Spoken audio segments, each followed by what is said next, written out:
Hello survivors and welcome to another Walking Dead Road to Survival video, and in this video we're going to be checking out Mythic Ezekiel, who is going to be the next and first ever Mythic promo to come to the game. Visually on the right hand side, I think Zeke probably looks the best out of every Zeke that's ever been in the game, and that's saying a lot. I like the get up, it's iconic, kind of how you would expect Zeke to look with his shirt. You know, the yellow stars and the green shirt. I like that a lot.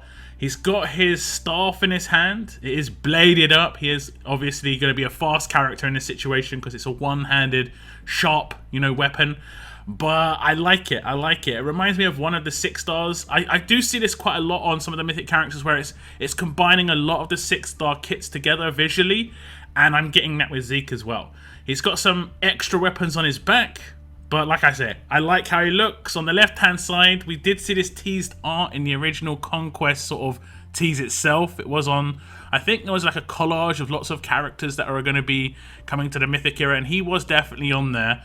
But we do see in the background a Shiva lurking as well, of course. But yeah, I like it. He's sitting on his throne. The art obviously is crazy.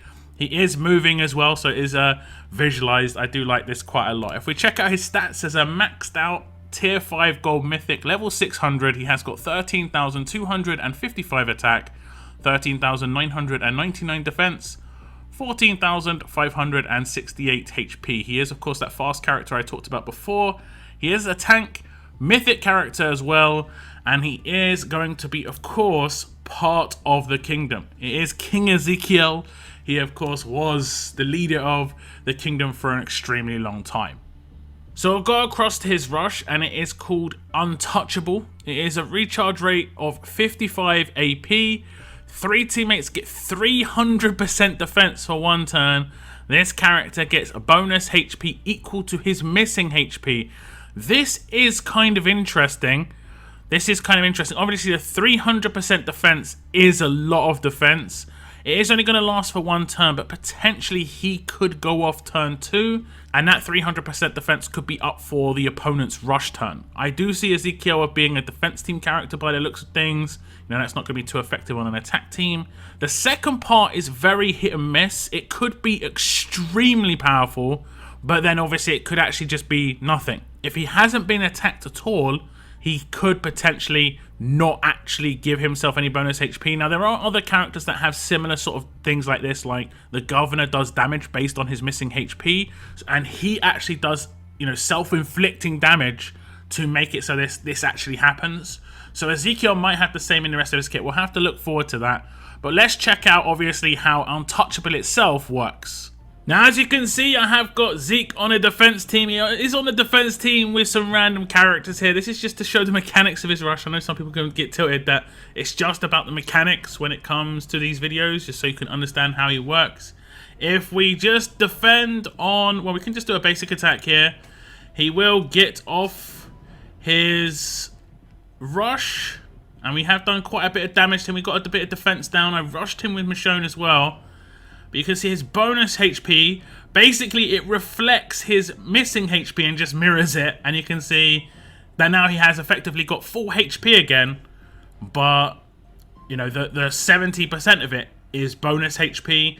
And you can also see the teammates around him have got 300% defense. He has got 300% defense. Nova has got 300% defense. And so has the 1-star down in the bottom here. Now that means if I was to rush Nova with 300% defense, we can see the amount of damage I'm doing against her with an S-class. You can see comparatively how much damage she's just not going to take like she normally would. So I think it's pretty obvious that 300% defense is going to be powerful. Just because Ezekiel himself, base, has like 14,000. So instantly he's going to have plus, what's that? 42,000 on top of that. Yeah, nuts. And that is going to help a lot when dealing with those really powerful turn 3 rushes from the big multi-hitters. The characters like Princess, Sandy, anyone who does drastic amounts of damage. will be obviously massively reduced. 100% defense, you know what it's like on previous characters who's been 100%. Well, 300% is a lot more powerful, obviously. Now, obviously the bonus HP part of it, it did work there and it looks great, but that is the only part of it where it obviously could just not happen. If I didn't focus him turn 1 or turn 2 when he gets his rush off, then that part of it's not going to work. But the 300% defense part of it will always happen. So we'll go across and check out his signature move now, and it is called Barricade. It has an initial cooldown of turn 2, cooldown of 3 turns, number of uses 4. 2 teammates get a Guardian Shield. This character gets 20% bonus HP. So this is the first signature move that I've noticed that actually has a limited amount of uses. A lot of them have unlimited amounts of uses. These can obviously change on those initial characters, but a lot of them have 999. It has an initial cooldown of turn 2, so generally speaking, he would do a basic attack, then his signature move, then his rush. So he's not going to do too much offensively here, the first basic attack pretty much. He will gain AP with the signature move on top of this. Exhaust will not proc, that's just how it works. Obviously, if he has a 20% weapon, because he's a fast character and you've got other 8% weapons in the team, he could potentially get a turn 2 natural rush, so he'd rush first. Or he could be, rush turn 1, potentially, if you eventually get commands within the Mythic era, or you can manage to fit a command into a Mythic defense team. It is actually quite a nice one. 2 people getting Guardian Shield is, again, it's kind of like using one of the old Zeke kits. I don't mind the Guardian Shields. They are very powerful. They basically obviously enable someone to have absolute defense, no AP gain, no damage taken. It is awesome. This character getting 20% AP on top is a nice little bonus, especially as it seems you would kind of build him quite heavily defensive. There's nothing really offensive about his kit thus far, so there would be no need to build any attack, and his HP is his highest stat. Okay, so we are on turn 2 here. If I just hit the defend action with Brutus, you'll see that Zeke is going to use his signature move, and he gets that 20% bonus HP, which off base is going to be 3,500. The more HP he has, the higher that's going to be, of course. 2 characters get Guardian Shield. The way Guardian Shield generally works is the 2 lowest HP characters on the team receive the Guardian Shield. I will just confirm this if it hasn't changed by putting 2 lower HP characters on this team to see if they're the ones who receive it. Okay, so same situation again. The 2 1-stars should receive the Guardian Shield. Who's it going to be? It is indeed going to be the 2 1-stars. It does seem to be the way it's always been. Nothing seems to have changed. This does mean you can manipulate who this goes to. It means you can have, obviously 2 characters that you specifically know on your defense team have got lower HP, and you're guaranteed to have it go to those characters unless the attacking team focuses someone to bring their HP down lower. And that can be quite useful on certain specialists, let's say aggro specialists, where they have to take damage for that not to proc. You're actually forcing people to remove the Guardian Shield, which is frustrating. I kind of like this. I like the manipulation perspective of this. It's guaranteed as well. It's not based off of him hitting a crit or anything like that.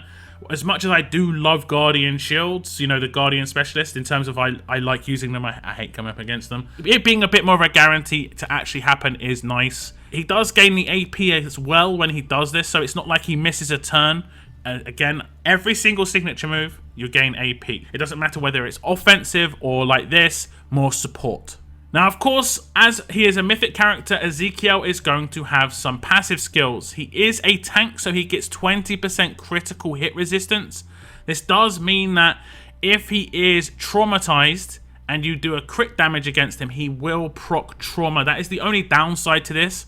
But if he is going to be attacked by someone who has, let's say, a rampage weapon, he could effectively block the crit and block the rampage at that point. So there's definitely upsides and downsides to this. I would say at the moment, in the Mythic era, when it comes to the kind of characters that we can see, being a tank with critical hit resistance is generally a bonus rather than a negative. He has got 3 other passives. Stat mods are 15% more effective on this character. This is actually nice. This means obviously doubling down on certain stats, like giving him HP and defense stats could be a really big boost, because you're going to get more of an effect out of that. The next one is Intimidating Defender. When this character starts their turn, enemies with the damage roll get minus 15% for 1 turn. So that is extremely powerful. As much as it doesn't seem like that much, that's a massive reduction in damage for someone with like 25,000 attack. That's going to reduce their damage by thousands. And then, you know, at the end of all the multipliers, when it comes to their rush multiplier and everything else on top, that's going to be a big reduction in damage. That is actually really nice, and it's guaranteed. It isn't like a chance. It's always going to happen. The last passive is Pair Up. When this character starts their turn, 50% chance this character and a teammate get pain split for 1 turn. You might have seen this happening in some of the previous clips where he was just pain splitting someone on the team. Pain split is actually completely different to how Guardian Shield works. It goes to the person with the highest HP. This can be an extreme bonus again, because you can manipulate that again by having someone specifically have higher HP than the rest of the team, have certain parts of their kit that is very interesting. You know, there can be characters with reflect on them, or there can be characters when taking damage, they get like indomitable stacks or something like this. But there can of course be downsides here. Generally this guy's going to be on a defense team, but the downside is if you have someone who's very weak defensively and it pairs up pain split with them, you can nuke the second character and Ezekiel will take heavy damage. But if he's on a defense team, he's going to be with defensive characters a lot of the time. You just got to be very aware of that potential. Okay, so we are at the start of turn 2. I got off my basic attacks, and as you can see, the 3 damage dealers on my attack team have all got minus 15% attack. This is going to happen on any character who has got the damage dealer role. It's about the damage dealer role. This is characters like Sandy, Princess, Andrea, Tyrese. Those mythic characters are also going to get these debuffs. On the right hand side, we can also see the pain split happened, and it went to Erica. This was happening every time I tested it out. It goes to the person with the highest HP. Erica is a HP tank, as you know from the S-Class era. Now, I did stun Zeke. I did this on purpose to see if those things still happened while he was controlled on the first turn. If I did stack up all my attacks and get the stun off, it seems to be, even if he does get stunned, his passives can still work. And that's really effective, particularly on that 15% attack down one, because that's guaranteed. Now, when I say guaranteed, I obviously mean it's guaranteed to proc, but it can potentially be resisted if someone does have attack down resist. It's very unlikely they would, but there are some kits that have natural inbuilt attack down resist, like 20% or 40%. For instance, Shiva has up to 40% daze resist. There could be a character that also has attack down resist. So that's how the mythic abilities are going to work. I think they're pretty nice. The stat mods are obviously just going to improve his stats even further. That just goes without saying. When he has got them equipped, it will work like the weapon. You'll see a little up arrow just indicating they are getting the boost. Now, as you probably noticed, Ezekiel is a leader. I wasn't putting him as a leader in the previous test just to save this little bit till last. All teammates get 25% defense, so he is a rainbow lead. And also, all teammates get defense down block for 4 turns at the beginning of the match. So basically, for the first 4 turns, no defense down possibilities. I think this is mainly to stop the nuke teams that some people have from the S-Class era. They're not going to work against characters and teams with Ezekiel in. Even if you've got an entire team of maxed out mythic characters up, defense down is extremely powerful. And it obviously, like, if someone's got 25, 30,000 defense, halving that instantly is going to be, you know, very effective in the amount of damage output you're going to bring forward. The fact that he also gives a defense boost on top is really obviously powerful, because that initial buff that he's giving to everyone, that's going to happen throughout the fight. For the first 4 turns, that can't be reduced at all by any character. So yeah, that is awesome. Okay, so we're going to test this out just mechanically, how it's going to work. You can see the entire defense team has got defense down block for 4 turns. This means they cannot get defense down. I've got Jeremiah James here who's going to just show you how this works. We're going to get that early rush off on purpose. And I'm also going to do Jesus active here just to give everyone trauma, just to show you that they don't actually take any trauma damage from blocking the defense down. Just watch. I'm going to rush Akira. Probably take out both the Akiras because Jeremiah James is quite powerful, of course, hits really hard. And you can see no one has defense down. Also, no one took any trauma damage on the entire defense team. And that's because they didn't resist it. You have to resist for trauma to proc, not block. So block is more powerful than 100% resist, of course. We'll rush Zeke, and you'll see that he's not going to take too much damage. He takes 25% of his HP max, and he's unmodded, ungeared up, no weapon right now upgrades, and Andrea's obviously a monster. So there is obviously no defense down in these characters. The damage output is going to be drastically reduced because of that. It will be only for the first 4 turns, but if your defense team is, holding strong for the first 4 turns, they can generally get the ball rolling.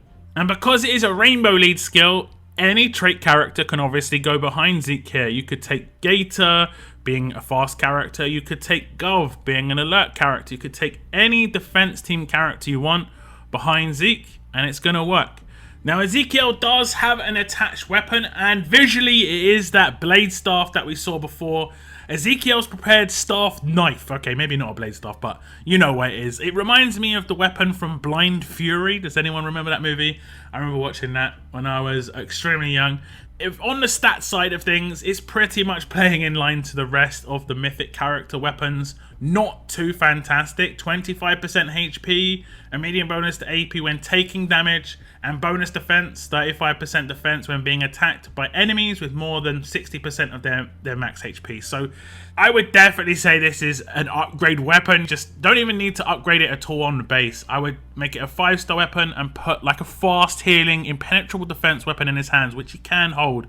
Every time I see this Zeke throughout the entire video, I'm like, in my head, he's a strong character. He's a strong character. He's not. He is a fast character. He can hold that absolute defense, impenetrable defense weapon, and fast healing as well. That means 2 characters on the defense team are going to get healed by this character. Obviously, that stacks up the more weapons you have and the more fast characters you have as well. Now, because Ezekiel has a 55 AP cost rush, he does not need AP on attack on defense teams. This does mean you can double down on stats and get a weapon like this in his hands, and it will be absolutely destructive. And he'll be so tanky on that defense team. Those massive stat boosts will be so good. I have already tested it out. You do not need any AP on attack for him to get a guaranteed natural turn 3 rush. Which obviously makes Zeke here a extremely powerful character. This includes him not being attacked, by the way. If he doesn't get attacked in those first 2 turns, he'll still get a guaranteed turn 3 natural rush with no AP on attack on a defense team. This is because of that 40% bonus that characters get on defense teams. Very stat heavy. He's obviously getting those stat boosts as well from combat mods if you want to give him those stats there. And his base stats, obviously, he has the initial boost to those defensive stats. So I think Zeke has got really good potential, especially as the first boosted defense leader coming into the game. He's going to be extremely frustrating. He's going to be someone you have to control early on. But even if you control him, like I showed before, he has got nice passive abilities that are still going to take place. So he's seemingly always going to be effective, even if stunned or effectively stopped from being able to have any control over his rush or his signature move. That 15% attack down is always going to happen. But do tell me what you think about King Ezekiel as the next character coming to RTS. He is going to be a gold mythic promo. Keep your eyes out on how you're going to get him in game. Once he drops, it should be after the current promo will ends. Do give me your thoughts down in the comments below. If you did find this video enjoyable or informative, please hit that like button. It does help a lot. If you aren't subscribed to my channel already, please hit subscribe. It does make a massive difference. I've had a lot of subscribes recently, and I want to say thank you to everyone who has hit that subscribe button, either very recently or a long time ago. It makes a big difference here on YouTube, obviously. Thank you very much, guys. But that is the end of this video. I want to thank you very much for tuning in. And as always, keep on surviving, guys. Keep on surviving.